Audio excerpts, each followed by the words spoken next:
Are you looking for a professional wireless microphone set at a price within the range of a hobbyist or enthusiast level content creator? Stick around as we take a look at one such alternative.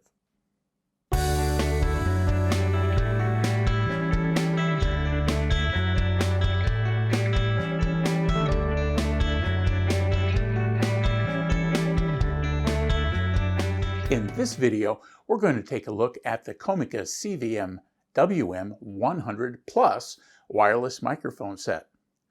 The plus part of this description is that unlike the CVM WM100, this wireless mic system includes two transmitters and a dual channel receiver that allows you to record two subjects at the same time into one device mounted on your camera or audio recorder. Besides looking like a professional wireless mic system, the Comica CVM WM100 Plus system has some pretty impressive specs that will entice intermediate-level filmmakers and YouTube content creators. These mics operate in the UHF or the 500 MHz band. With that in mind, you'll still be dealing with channels that will have to match between the transmitter and the receiver, unlike sets using the 2.4 GHz band. The equipment comes with 48 different channels to choose from, so it's unlikely you'll end up with any significant interference problems. The transmitters transmit up to about 15 decibel milliwatts. That's about 30 milliwatts of power. With the longer antennas found on this set, the Comica claims that the transmitting range of about 160 feet on the low power setting and over 300 feet on the high power setting in uncongested areas. A couple of features I'll point out in the unboxing section of this review include 3.5 millimeter mic attachments that screw into the receivers that lessen the chance that the mic and receiver become disconnected. There's also a handy infrared pairing system that allows the user to set the channel and other settings on the receiver and then sync them to the transmitter. Both the transmitter and receiver have numerous menu items that allow you to set the power levels, group A and B channels, low-pass filters, and the like.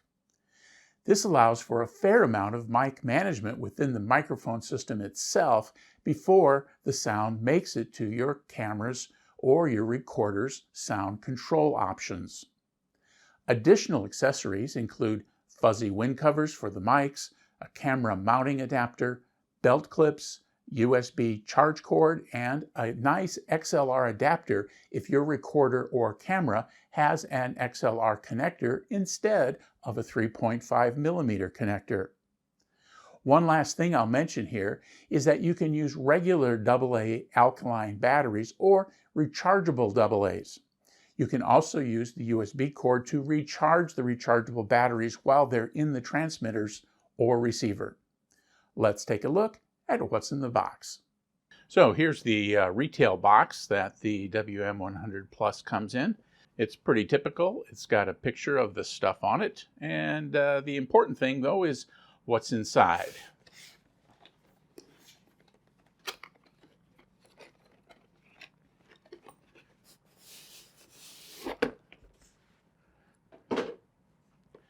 So the first thing you'll see, it comes in this really nice case, gives it some protection.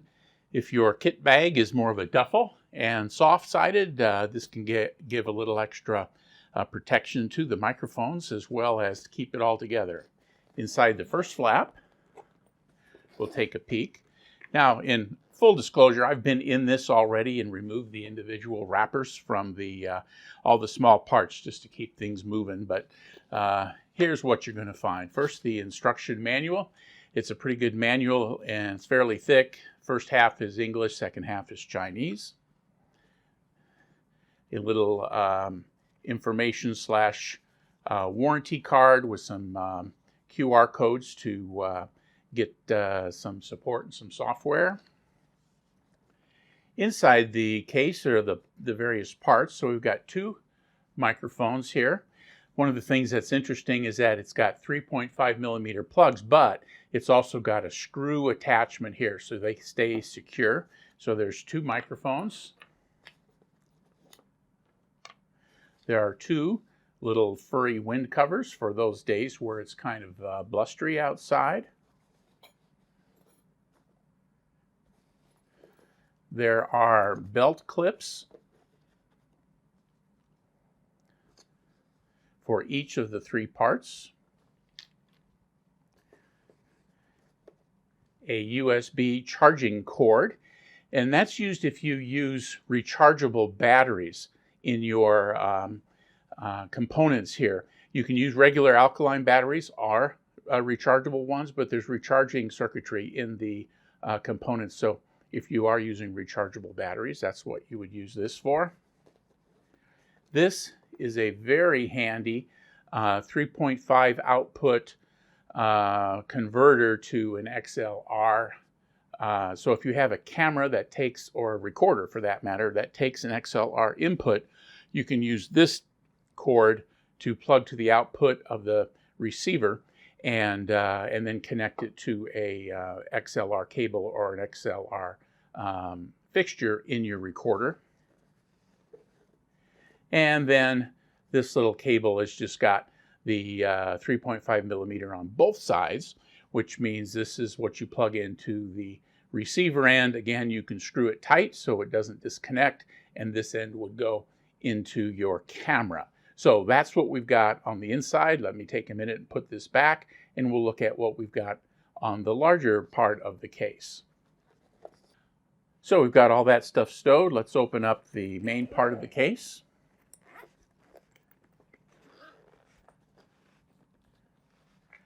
Here we've got a little warranty card,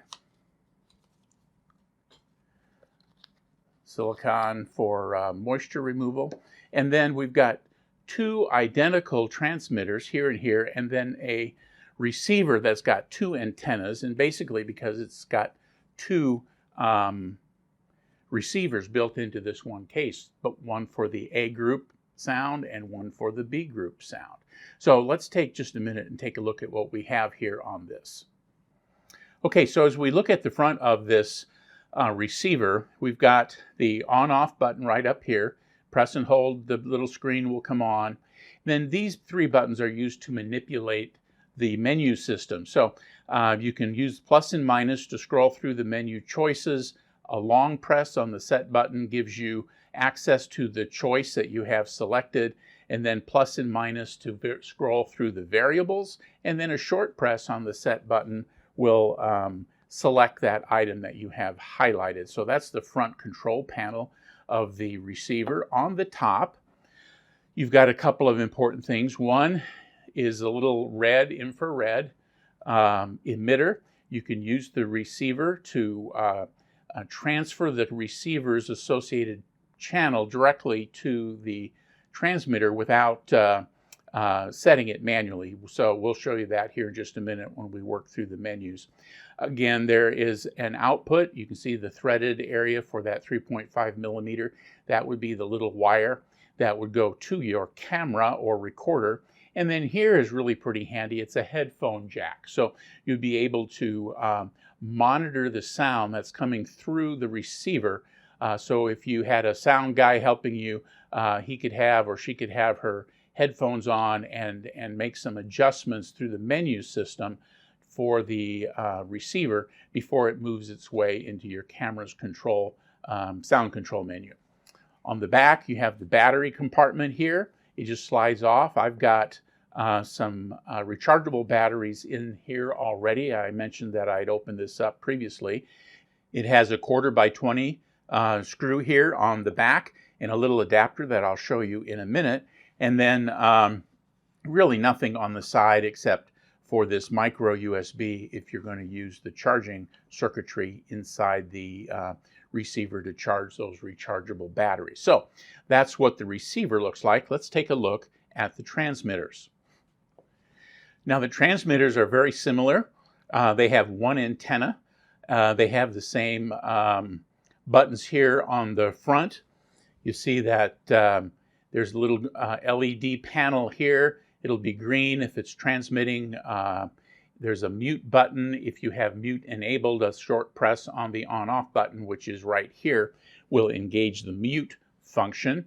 And then the second little LED panel is for the infrared, so it'll indicate whether you've got a good infrared match to the channel coming from the receiver. Again, on the top there is a microphone and a line in. The line in allows you to plug in music, for example, or some background noise of some kind from another device using that line in technology. The microphone is just the regular microphone. Again, it's got the threads, so it'll be secure. On this side, you have got the micro USB to charge those rechargeable batteries if you choose to use rechargeable batteries. On this side, there's really not anything except for the little hole to stick that belt clip in. And then on the back, the battery door is right here. All the battery doors are connected with a little strap, so you're not going to lose them. That's pretty handy. And then there's a 1/4-20 plug on the back of this as well. Now, why you would use that, I'm not exactly sure, but maybe it's just because it's common casing that's used in a number of products. But it's there. You might find it handy.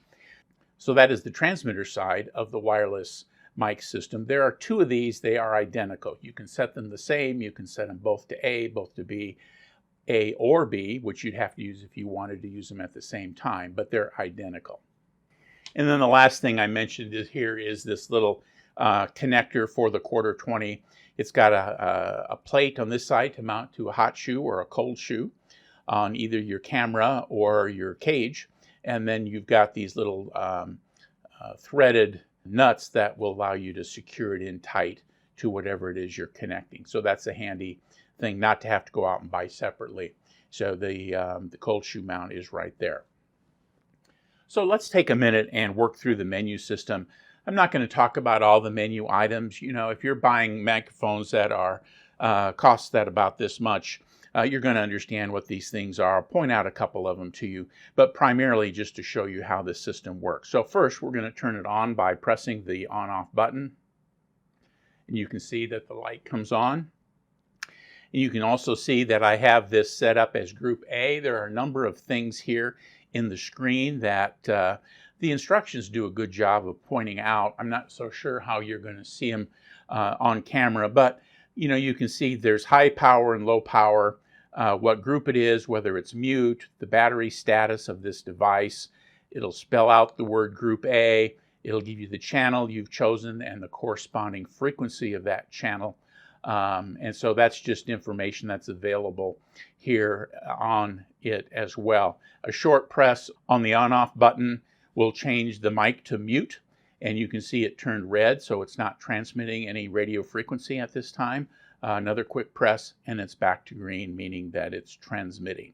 So that's the controls just for normal operation. Now, if you press the set button for a couple of seconds, what it calls a long press, you're going to access the menu system. So let's first decide what we want to change. So if we go plus and minus, we can see the various menu items. So I've changed it to group setting. If I wanted to change this to the Group B transmitter, I could. There's a low cut filter. It's got three choices, low, medium, and off, or actually it's high, medium, and off, which allows you to reduce some background noise, what a low cut filter normally does. You can change the RF power from high to low. RF power cuts the range but lengthens the battery life if you go to low. Enables muting, which allowed me to push the mute button. I have it enabled. Backlight, you can set the backlight for as long as you want it to be on. You can reset it to factory settings, and then it'll give you the version under the version choice. So let's go to the low cut filter. And if I wanted to do low cut filter, I'd long press the set button. And you can see that it says off and the off highlighted right here. I hope you can see it. And then you use the plus and the minus to cycle through your choices. And so I wanted it on low. And so I've got low highlighted, and then a short press on the set button allows me to confirm my choice. And then now my plus and minus buttons just continue to cycle through the choices here in the transmitter menu. Let's take a quick look at the receiver menu. It's very similar. It works the same, but it's got a couple of different choices. Okay, so here is the receiver, a long press, turns it on, the light comes on the screen while it boots up, and it shows me on the control again that I've got a good I'm blinking lights, which means I don't have any signal, because I have both of the transmitters turned off. I've got group A and group B annotated. Channel 6 on group A, channel 12 on group B. My output mode is another menu choice. I can do output modes of mono or stereo. Because there are two sets of settings here, one for group A and one for group B, this choice is to select what group I want. Again, it works the same way. Hold the set button long, now group A highlights, and then I can toggle between group A and group B. Since this is group B, I'm going to set it, and now I'm in group A.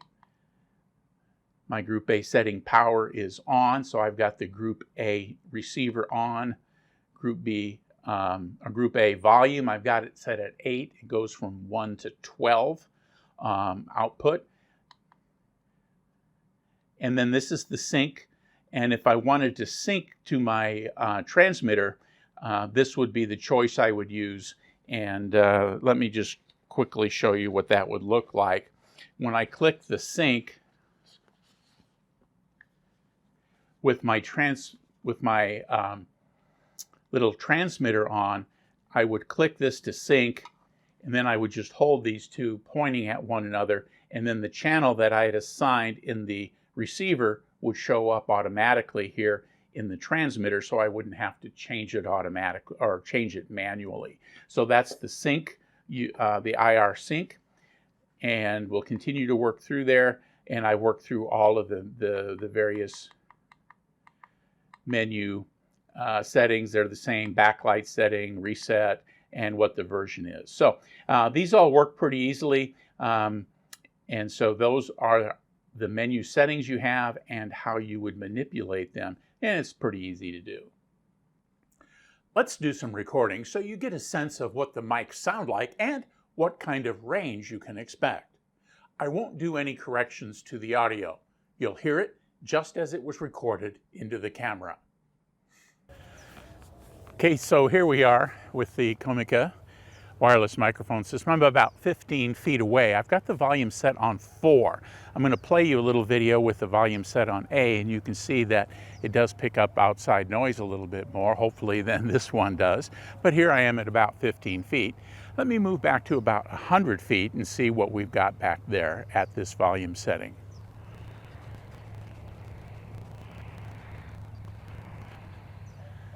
Okay, I'm about 100 feet from the camera right now.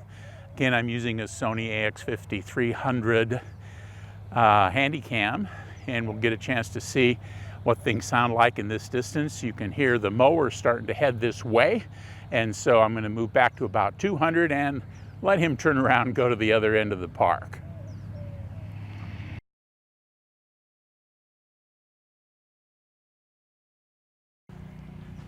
Okay, I'm about 200 feet from the camera and the microphone's receiver at this point. The guy got off the mower, so it didn't move, so you've got a little of that sound, but it'll give you a chance to see what ambient sound comes through, even noisy stuff. So here I'm at about 200 feet. I hear him firing up, and it looks like he's turning around to go back to the other end of the park, so that's a good thing. I'm going to head out to 300 feet.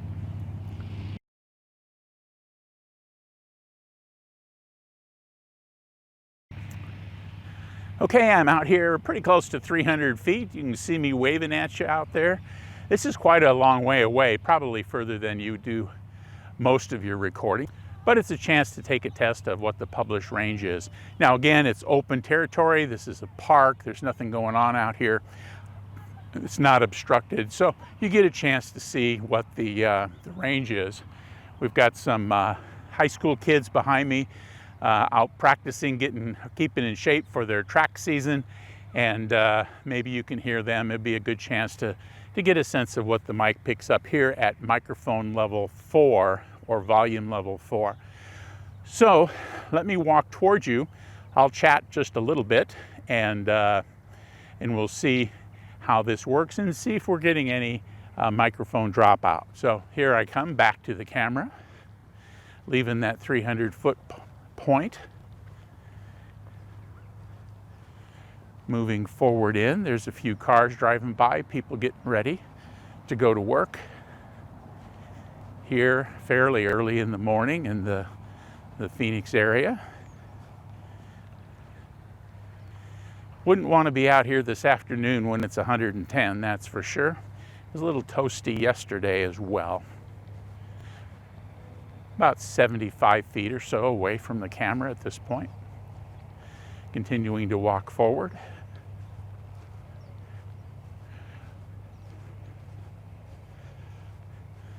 Looks like it's going to be a nice day here, albeit hot. So we're coming back up here to this 10 to 15 foot range, and you've had a chance now to see what the sound is going to be like using this wireless microphone system. It's an outside test of the wireless microphone system that we've got. I'm about, I don't know, 15, 20 feet from the camera. I've got the volume set on 8 here in the transmitter. As you've heard in the field recordings, the sound from these mics is really quite good. Taking a few seconds to set the volume control correctly for your setting is definitely worth the time and trouble. The receiver has a headphone jack, and your camera might too. I found that I had a good sense of the overall sound monitoring and adjusting the sound volume using the headphones. In the example setting, the lower sound volume really cut down on the ambient noise while not impacting the spoken word very much.